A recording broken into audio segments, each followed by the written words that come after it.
भाजप आमदार सुरेश धस हे पोलीस अधीक्षक नवनीत कौत यांच्या भेटीसाठी पोहोचलेले आहेत।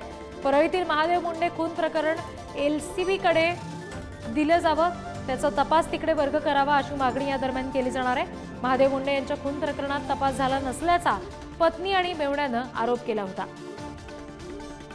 त्यामुळे ते या संदर्भात आता पुढच्या चर्चेसाठी नवनीत कौत यांच्या भेटीसाठी धस तिथे पोहोचले। आणखी तपशील घेऊया प्रतिनिधी उदय नागरगोजे यांच्याकडून। उदय, साधारण किती वेळ झालाय धस आता सध्या कौत यांना भेटून आणि काय नेमक्या मागण्या या दरम्यान ते करतायत?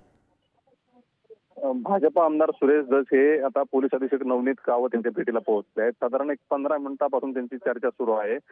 ज्यावेळेस सुरेश धस पोलीस अधीक्षक कार्यालयाच्या आवारात आले त्यावेळेस त्यांनी या भेटीचं कारण स्पष्ट केलं होतं। परळी येथे 2023 मध्ये महादेव मुंडे यांचा मृतदेह आढळला होता। त्यांच्या शरीरावर धारदार शस्त्राने वार केल्याच्या जखमा होत्या आणि त्या प्रकरणात गुन्हा देखील झाला होता, परंतु त्याचा तपास झाला नसून आता वेगवेगळे पोलीस अधिकारी बदलले परंतु त्याचा तपास झाला नाही असा आरोप त्यांच्या पत्नी आणि मेहुण्याने केला होता। त्यानंतर आता हे प्रकरण पुन्हा एकदा चर्चेत आलं असून आता या प्रकरणाचा जो तपास आहे तो परळी पोलिसांच्या ऐवजी स्थानिक गुन्हे शाखेकडे वर्ग करावा अशी मागणी घेऊन आता सुरेश धस पोलीस अधीक्षकांच्या भेटीला पोहोचले आहेत।